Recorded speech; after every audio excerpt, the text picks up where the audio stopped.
Welcome to this webinar about the methodology underlying all-in meta-analysis, specifically for the collaboration that we gave the name ALL-IN-META-BCG-CORONA. My name is Judith de Schuren. I work at CWI in the Netherlands, which is our National Research Institute for Mathematics and Computer Science. And at CWI, I'm part of the machine learning group that has a specific research focus into data analysis over time, whether that's in the context of machine learning or of statistics to answer scientific questions.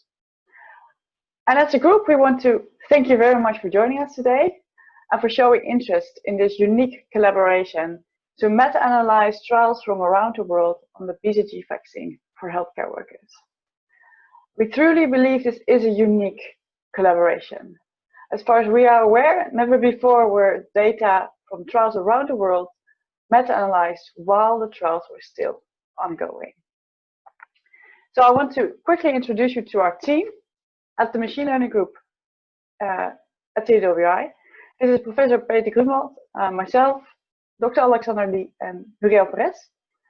And Professor Peter Grunwald is the group leader of our machine learning group and also founder of this line of research. He's a well-connected researcher in the field of machine learning as well as statistics, and specific with this focus on anytime inference. And as a team, we provided quite a few resources on our website, from statistical papers to software and software tutorials, or even links to blog posts. So if you have a look around there, you'll also come across work of Alexander Lee, Muriel, and myself. So, but for today, for this webinar, there will be two parts, the first by myself and the second by Professor Grunwald. And we created them in such a way that the first part requires only basic statistical knowledge. And the second part goes into more technical details. So in part one, I will cover what all-in meta-analysis looks like, how you can think about it, and what it does. And in the second part, Professor Grunwald will take you through the details of how it is defined, why it works, and how well it performs. So first to where it started. It started in the Netherlands with the Dutch BCG researchers, Professor Michai Netea, Professor Mark Bonte, and Dr. Henry van Werkhoven. Very early on in the pandemic, they started their first trial into the BCG vaccine in preventing COVID. And they realized that the data would only come in slowly in vaccine studies like this.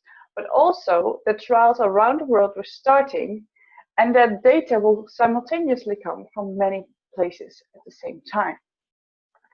So I want to specifically thank Henry van Werkhoven for starting this collaboration with us to solve the problems that arise, because there are issues with statistical multiple testing if many trials around the world are actually asking the same question. And Henry van Werkhoven will also join us during the Q&A. You can ask him clinical questions as well. And in this webinar, we mainly cover the statistics. So to our definition, all-in meta-analysis is an abbreviation. It stands for anytime, live, and leading interim meta-analysis. And the interim property, that's what makes it unique. That's what allows us to analyze the data from all trials while they are still ongoing. And we can do this interim analysis without specifying an interim point. So we can really update our analysis, our summary of the evidence so far at any time. That's the first property. We don't have to pre-specify the interim looks. And because we can do that, we can actually observe a live account of the evidence. So we can spot trends in the evidence, we can monitor where we're going, and we can maybe even prepare if the evidence is going in a certain direction.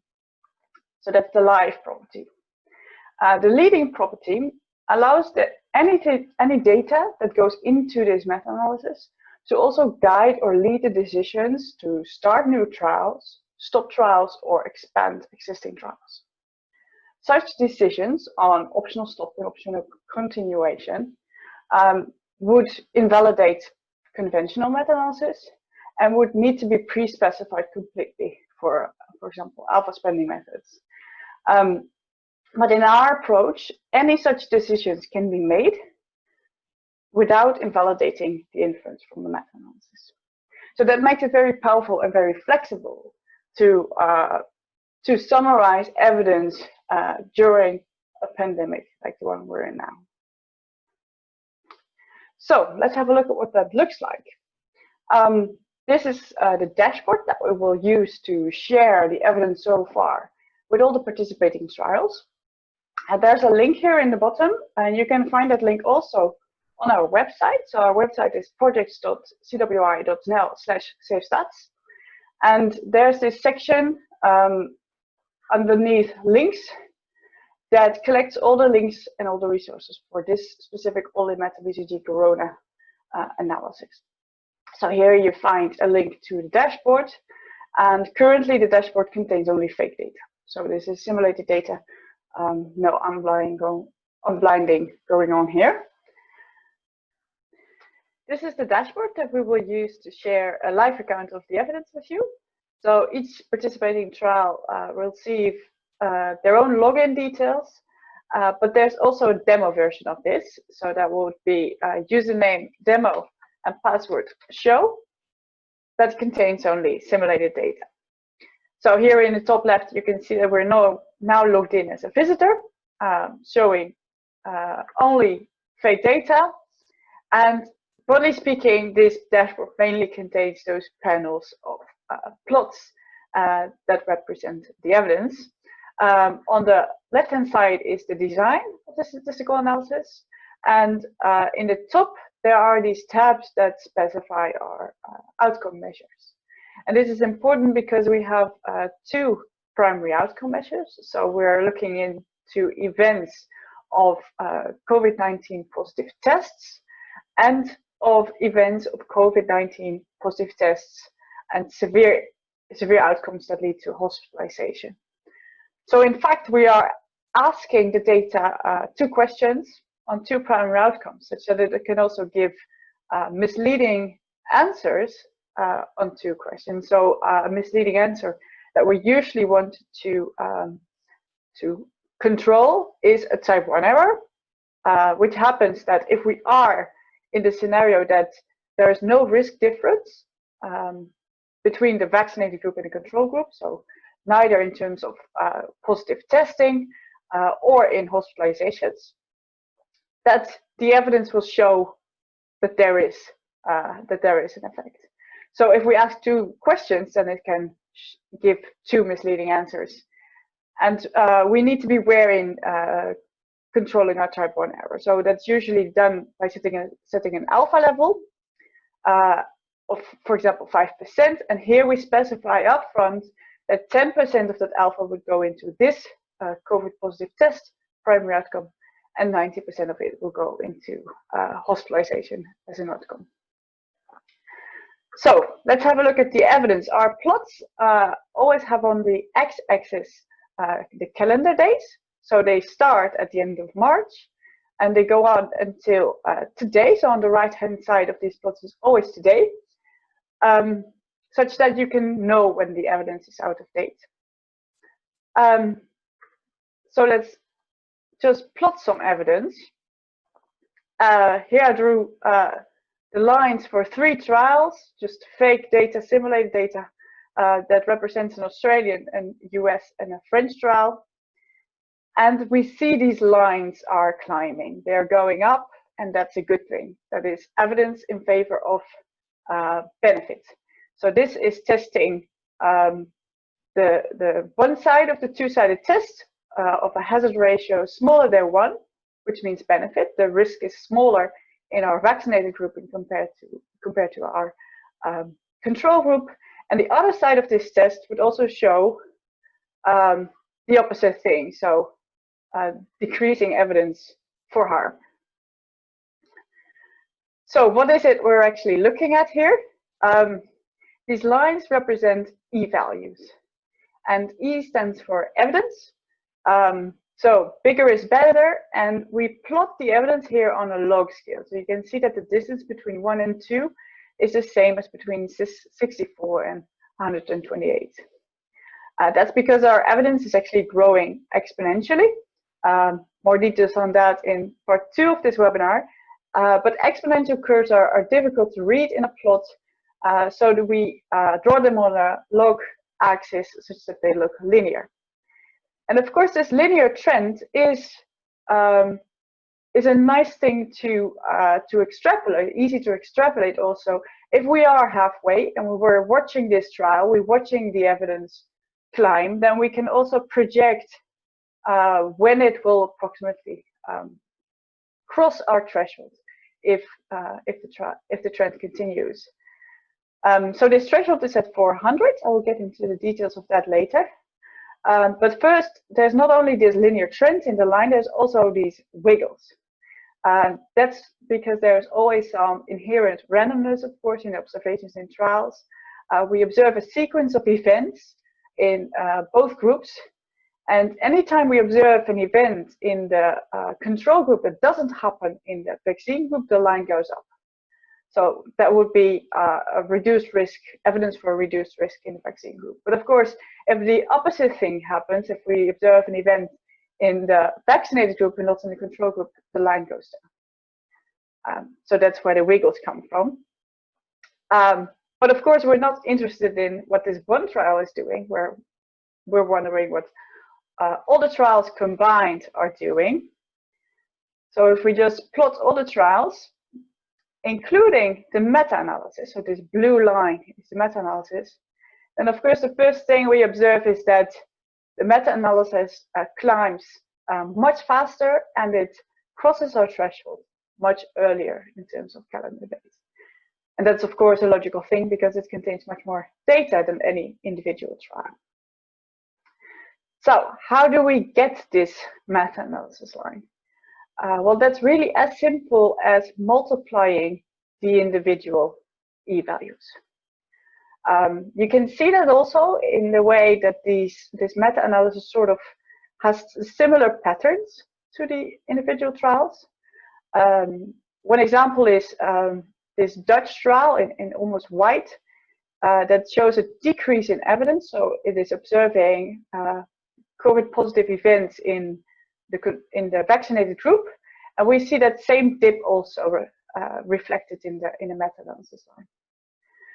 In the beginning, most trials haven't observed any events yet, and they are at 1. So 1 is our neutral value, and of course, if we multiply many ones by the e-value of this single trial, the Australian one that is observing events, then our meta-analysis is exactly the Australian trial. This flat line of 1 means no events.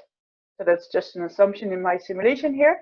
You also sometimes see flat lines halfway through, but there's just a period of time where a trial doesn't observe anything, which would be a good thing in a pandemic, of course. But you don't see that in the meta-analysis because that is combining so many events from so many trials that the evidence can really climb very fast. So what about this threshold? Well, in a statistical analysis like this one, we want to control our type 1 error, so that was our alpha. We started out with 5%, and we are using 10% of that 5%, so 0.5, for our COVID positive test primary outcome. And we are sharing that between the two sides of this test, the benefit and the harm. So that would be 0.25% for this test of one-sided benefit test. And our threshold follows from that really as simply as just taking 1 over that alpha. So 0.25% is 1 in 400, and therefore our threshold is at 400. It's really as simple as this. We can control our type 1 errors while monitoring the evidence continuously. When it is moving towards that threshold, and the threshold stays exactly where it is. And the details of why this controls type 1 error are in the second part of this. Just to recap, The properties of our all-in meta-analysis are that we can monitor the evidence in terms of e-value and we can spot trends. Our meta e-value is simply a multiplication of the study e-values, and we control the type 1 error, which is that if we are in the case that there is no difference between the vaccinated group and the control group in terms of risk, that the probability of our e-value getting large, so in our case being 400, is 1 over 400. So that is the type 1 error guarantee. So before we go further into the details, I just want to say a few words about the leading aspect for our specific BCG-CORONA all-in meta-analysis. We've set a threshold, of course, otherwise we wouldn't know where we're going with this meta-analysis. But we don't force any decisions on any trial. So you can also request to stay blinded to your own trial results and just use the results from the meta-analysis as an external information source.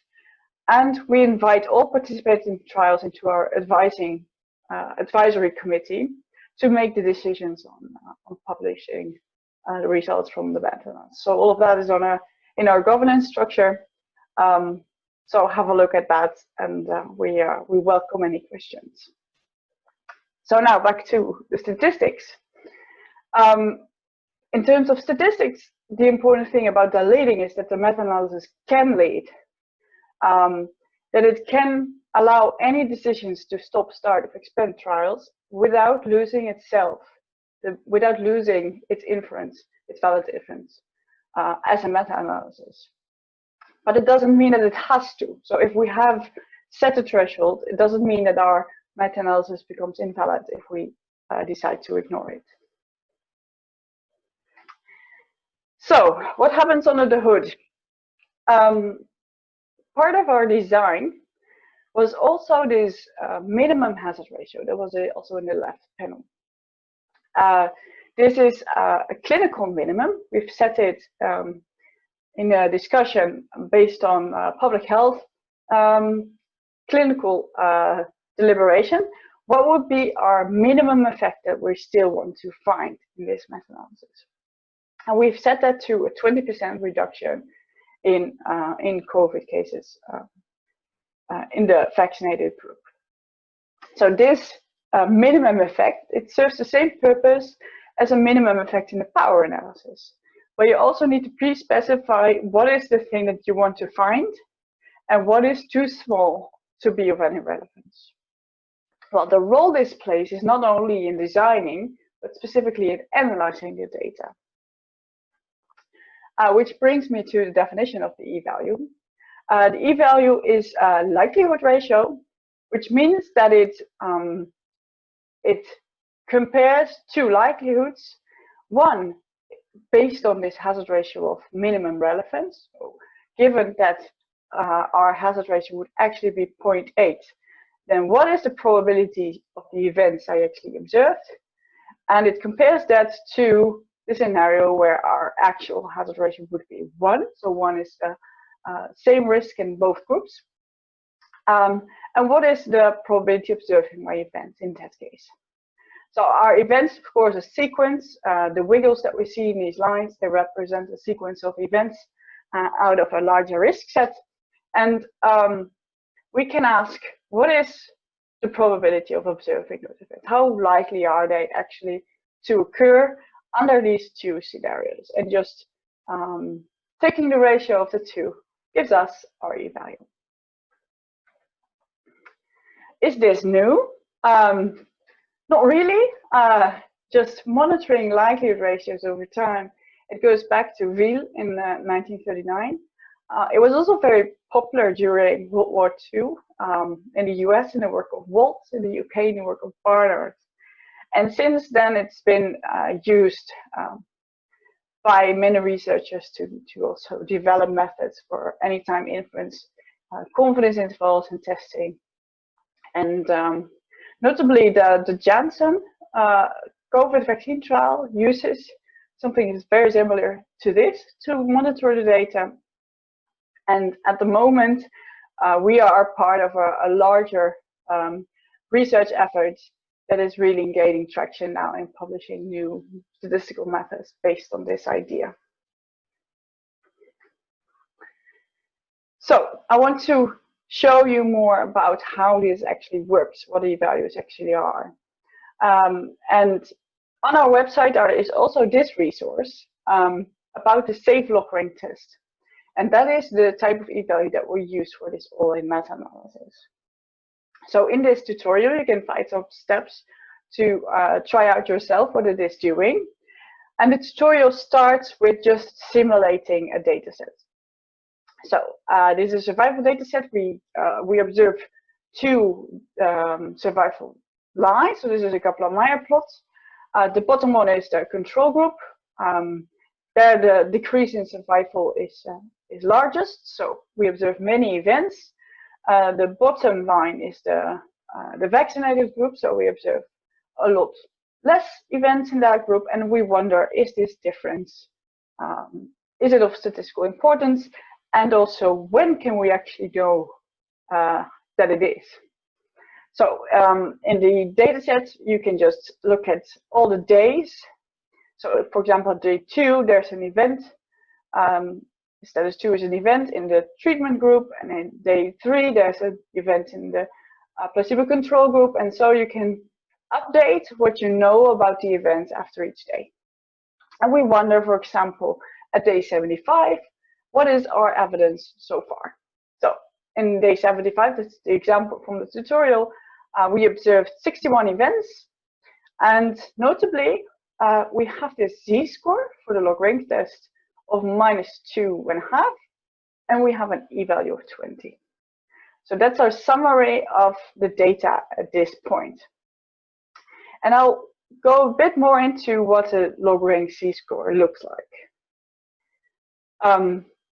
It is a z-statistic, so it behaves like a mean over normal, or it behaves like a normal. So if we assume a mean of 0, which is the case if we have a hazard ratio of 1, the mean of our log-rank statistic is 0. Then if we monitor this log-rank statistic over time, so as the events come in sequentially, we just see it wiggle around this line of 0, but it stays quite close. If it moves downward, that's actually good. That is giving us some evidence that there is a lower risk in the vaccinated group. So smaller values are better.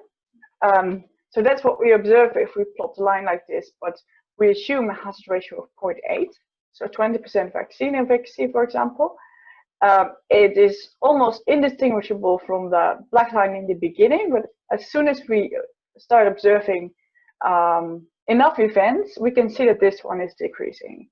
And it is ending up lower than hazard ratio 1 line. So that means negative values are good. The difference with a 0.5 hazard ratio is even larger. So that one it is distinguishable from the other two lines very early on. It's a large effect, and it decreases also much faster. So for this plot, I made some assumptions, of course. This is assuming, I think, 10,000 participants at risk, and also an average of 1,500 events. So this is really large to show you what a large data set in a meta-analysis could look like. So in statistics, we also, of course, we take the randomness into account. So any sequence of these events is possible. So our log-rank statistics can have various different paths. And we simulated here a few of them for the hazard ratio is 1 case.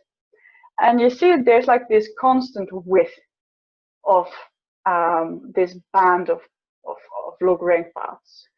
And because we're looking at a z-score, the assumption is that this is well described by a normal distribution, such that we can just plot this normal distribution over these lines. And we know that any z-score with high probability would be in the middle of this normal distribution, where there's a lot of probability mass, and with very low probability it will be somewhere here in the tails. And also with the simulated paths that we created, we see that most of them are really in the middle. So what does this look like for a hazard ratio of 0.8? So there is a risk difference. We see again that if we observe these lines long enough, they start to separate from the black lines. They become distinguishable. But in the beginning, they hardly are. They just are all over each other. So that also means that if we want to choose one sample size or number of events or number of days and judge the z-score at that day, then we want this distribution of green lines to have moved away. So here it's sort of on top of the black one. Here it has moved away, and that's what we do in a power analysis. Of course, we judge whether there's enough mass in our alternative distribution of minimal clinical relevance to observe a difference with this normal null distribution. And you can plot this also over these lines and observe that in the beginning they are hardly distinguishable. So if we set a threshold to declare evidence if our values are on one side of the threshold, we see that there's very low probability for us being there. That means low power. But if we wait longer, we observe more events, you see that the green normal distribution is moving to the left. So more mass to the left of the threshold.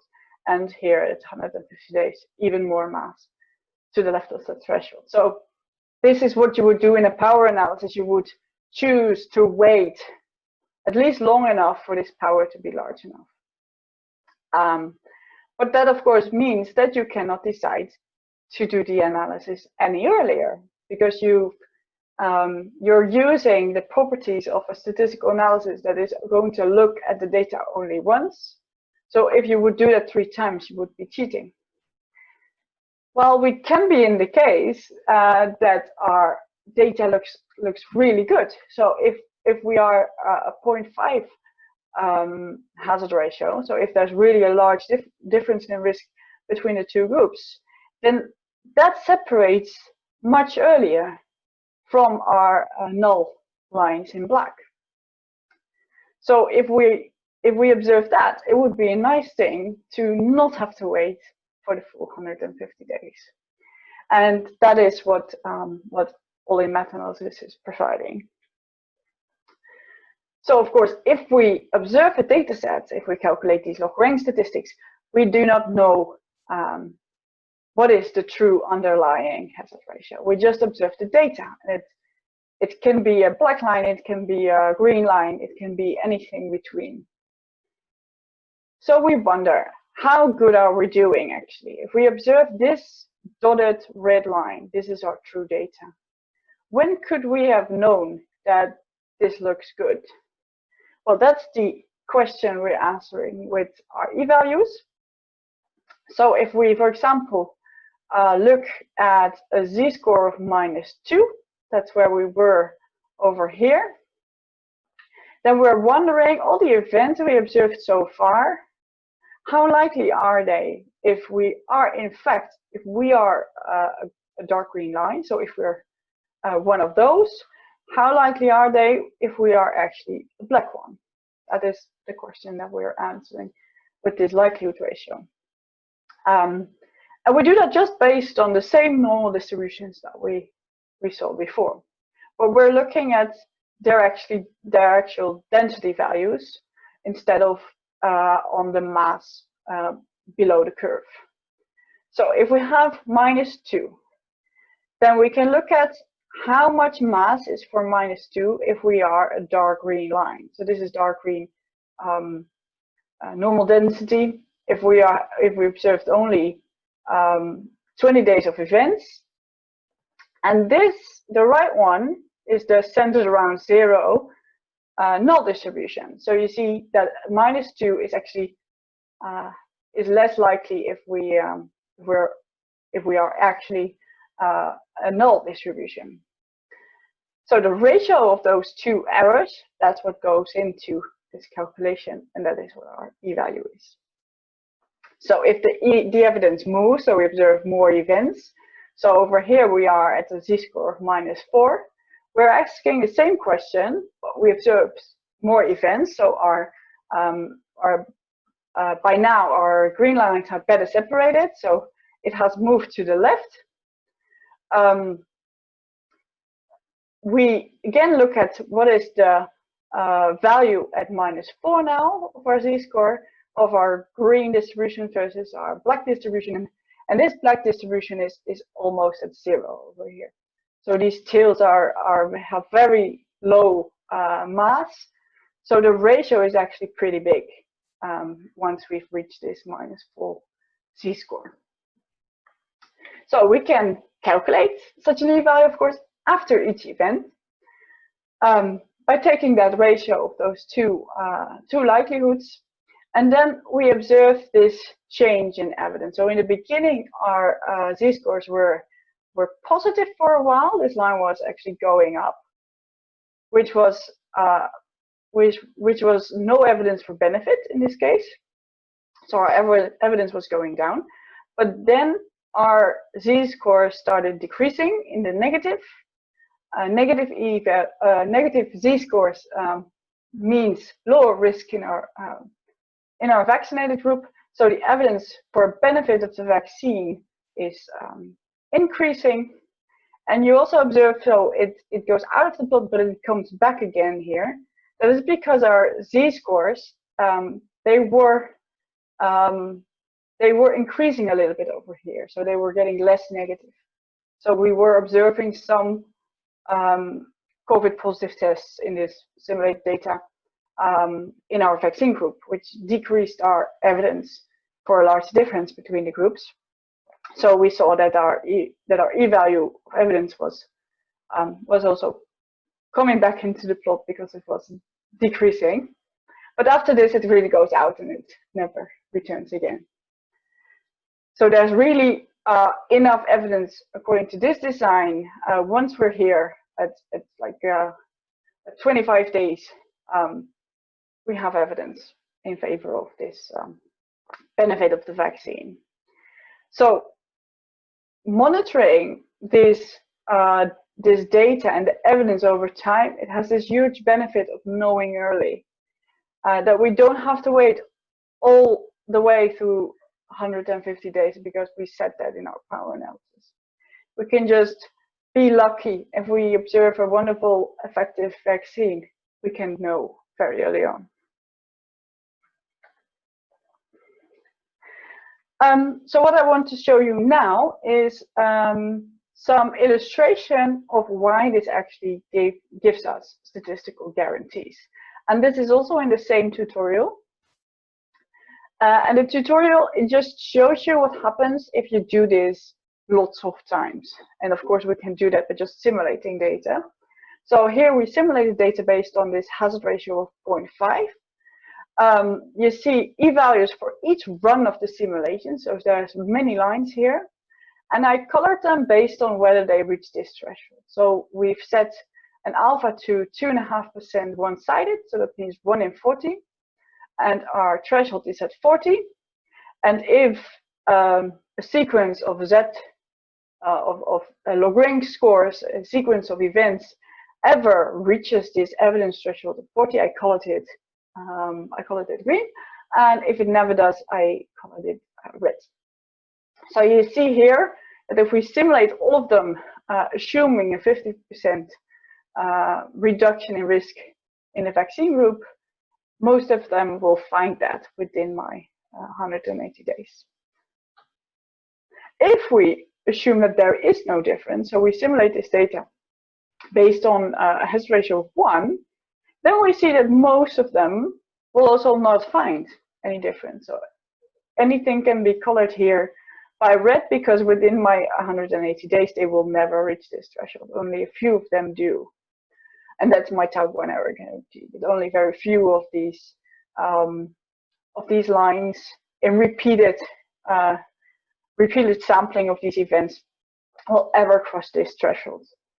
And that's ever in the really ever sense. Even if we continue this simulated trial forever, we keep adding participants, we keep observing events, then still only very few of these lines will ever reach this threshold. So that is our guarantee.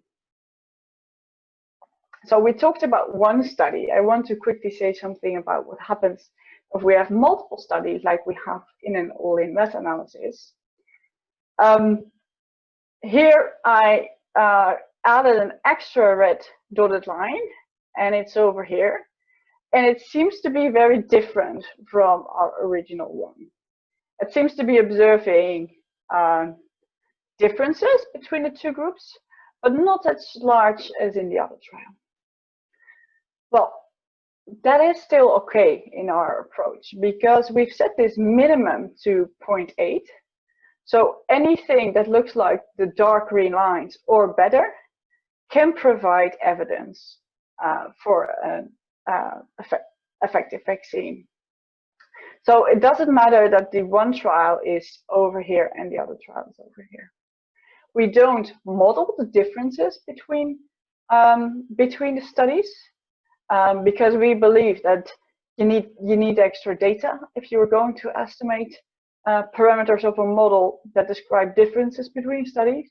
We just want to know whether we can reject the null hypothesis that none of those trials is effective. So any trial that actually shows data that looks much better under this minimum scenario, 0.8, it can provide e-values larger than 1, and therefore, by multiplying them, they provide evidence in favor of efficacy of the vaccine and against this null hypothesis of no effect in all the trials. We combine everything by multiplication. The global null is the null we're rejecting, so that can be done by only one trial, by a few trials, by many of them. But the hypothesis that we're rejecting once we reach our evidence threshold is that there is, at least in one study, an effect of the vaccine. And we reject the null that there is no risk in all the studies. And under this global null, we have our type 1 error control. So we can look at that as well in our simulated data in the tutorial. So the important thing, of course, if you multiply the evidence, is that you can reach this threshold much earlier. So even if the study is not doing much, so here our study 2 is not observing any events, it's just at 1, such that our meta-analysis in blue, it's just following the study 1 line. But we see that as soon as also study 2 starts contributing here, that the combination of study 1 and study 2 can reach this threshold very soon. So that's the benefit of this. Doing a meta-analysis increases power to reach your threshold of efficacy. It still type 1 error control is guaranteed by this threshold. So this is a bit difficult plot to read, but we look at the same lines as we saw earlier. So if a line ever crosses the threshold, it's either green or blue. So green if it's an individual study line, and blue if it's the meta line. And anything colored like red or pink is never crossing this threshold in my simulated 180 days. So here I simulated them under the global null. So both my studies have a hazard ratio of 1, have exactly the same risk in both groups. And we observed that then most individual trials, but also most meta-analyses in pink, will just decrease in evidence. They will not show anything. So in very rare occasions does one of the trials show evidence. So here it is the study 1. And because study 2 starts later, it's the meta-analysis based on only a single study that shows evidence here. So if we just count all the times this happens, then that is, of course, due to multiple testing. We're asking the same question with study 1 and study 2. That will be inflated. That we cannot guarantee that one error control if we just let study 1 and study 2 by themselves give a go at collecting the evidence. So we have too many green lines crossing this threshold. But if we only focus on the meta-analysis of them, so only the blue lines, we see that we have, so alpha here is 1 in 40. We see that only 1 in 40 of these lines, or less than that, will ever cross this threshold for the meta-analysis. So that almost brings me to the end. A small summary. In all-in meta-analysis, we combine the evidence from all the studies by multiplying the study e-values in a meta e-value. We control type 1 errors under continuous monitoring, and we can allow for any decision to start, stop, or expand studies. And if we have evidence, if we cross a threshold, we have evidence against a global null, which means we have evidence against this hypothesis of no difference in any study. As long as each study is showing a minimum effect that is at least this 0.8 hazard ratio, it is contributing to our meta-analysis. So that was it for part 1. We now have an idea of what this looks like and how you can think about the way we communicate our evidence in our dashboard and in our e-values. Part 2 will go into the technical details to show you why this is even mathematically possible. And I encourage you to watch that part as well. And I want to thank you very much for joining me in this first part of the webinar. Thank you.